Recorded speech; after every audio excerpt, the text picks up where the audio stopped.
Chapter number 1 جو آپ کا کریں گے شروع بیٹا جی ہم اردو کے اندر وہ ہے حمد بیٹا جی. حمد میں ہم آج اس کی تشریح کو جو ہے وہ بیٹا ڈسکس کریں گے. تشریح جو ہے وہ کرنے کا آج آپ کو ایک ایسا آسان طریقہ بتاؤں گا بیٹا جس کو اگر آج سمجھ لو گے نا تو بیٹا تمام نظمیں اور اس کے ساتھ جو آپ کے سلیبس کی غزلیں ہیں نا بیٹا وہ آپ بآسانی جو ہے وہ کر لیں گے. سب سے پہلی چیز یہ ہوتی ہے بیٹا کہ آپ کو یہ دیکھنا ہے کہ جو میں پڑھنے جا رہا ہوں اس کا نام کیا ہے.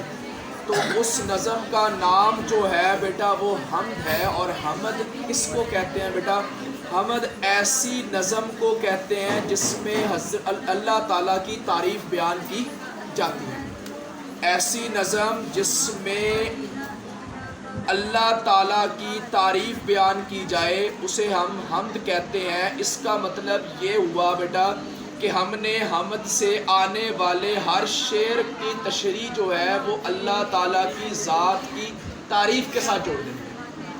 پہلی بات بیٹا جی میں نے کیا بتائی کہ آپ نے اپنی نظم کا جو نام ہے جس کو عنوان کہتے ہیں اس کو پڑھنا ہے, سمجھنا ہے کہ اس کا مطلب کیا ہے.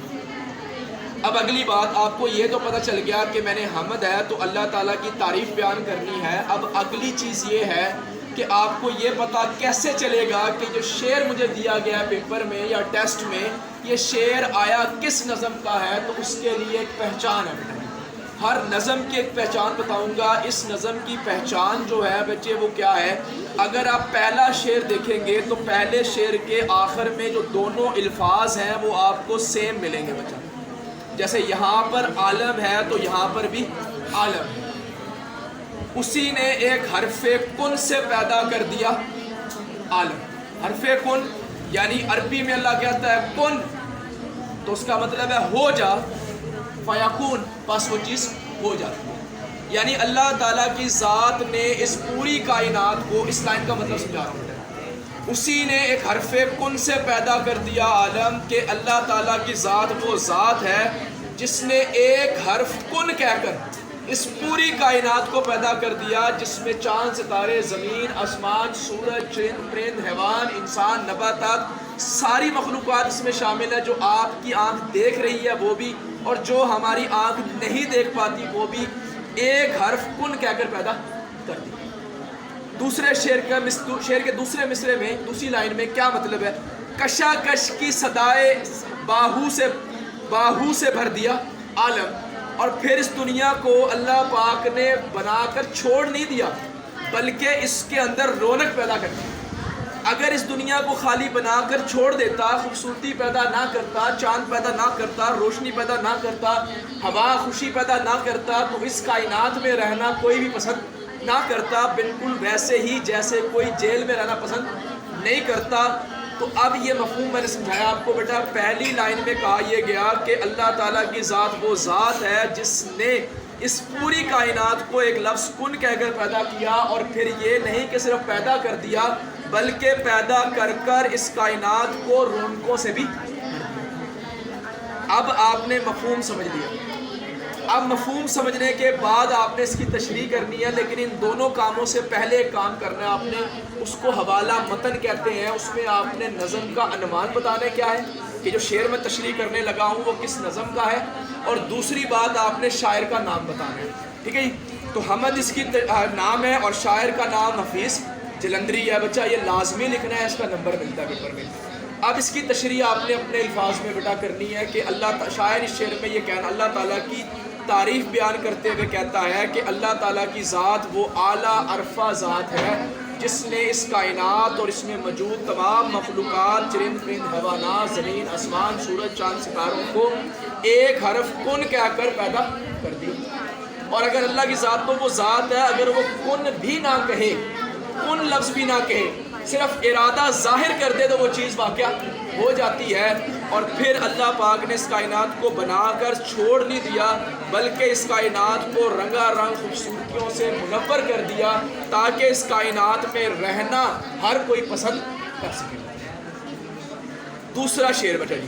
دوسرے شعر جیسے پہلے شعر میں دو لفظ آخر کے ایک جیسے ہیں, اسی طرح دوسرے شعر کے آخری دو لفظ ایک جیسے ہیں.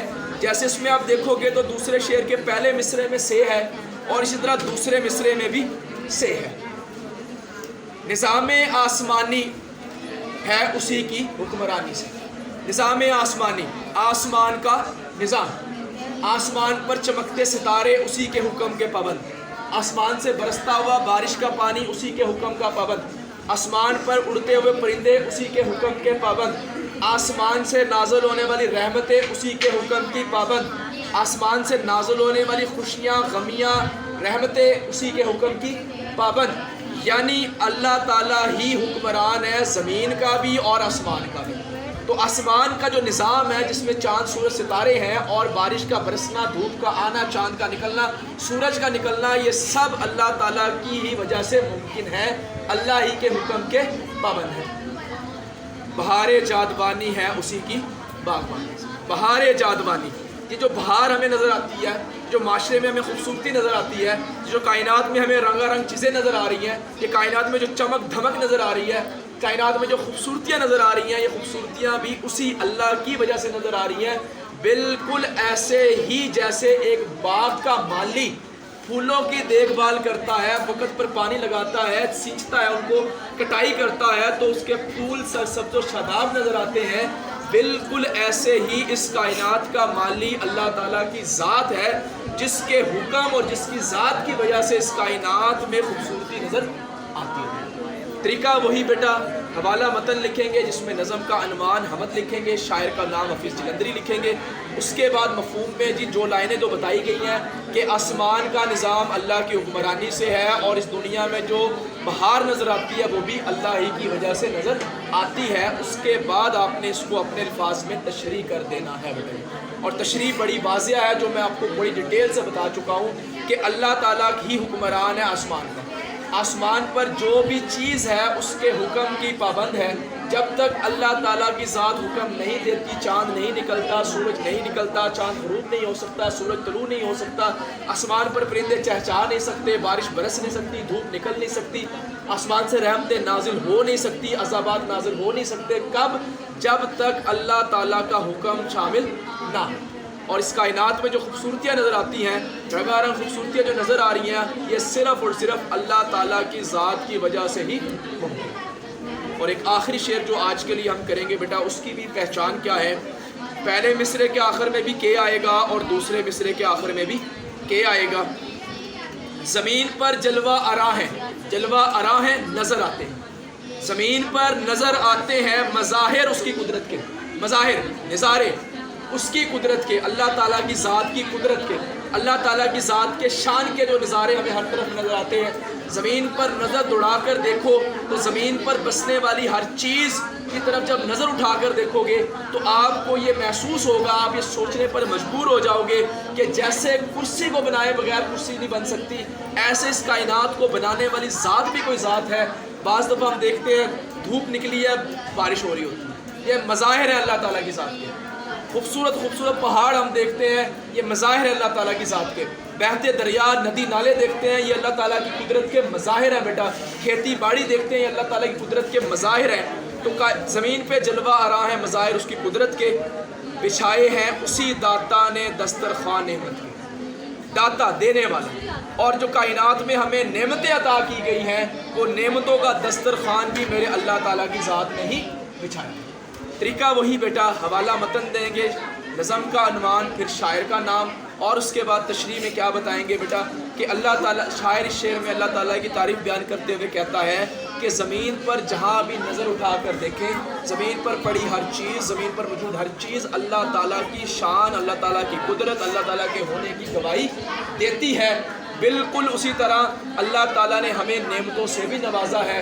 کائنات میں ہمیں جتنی نعمتیں عطا کی گئی، جان، مال، دولت، عزت، شہرت، والدین، اولاد، زندگی، خوشی، غمی، یہ ساری اللہ تعالیٰ کی نعمتیں ہیں. آنکھ، ناک، کان، یہ سب اللہ تعالیٰ کی نعمتیں ہیں. اور اللہ تعالیٰ ہی وہ ذات ہے جس کی ذات نے ہمیں یہ تمام نعمتیں عطا کی. اس کو پڑھنا ہے آپ نے بیٹا، ایک دفعہ ریوائز کرنا ہے. کوئی مسئلہ پریشانی ہو تو مجھ سے شیئر کریں.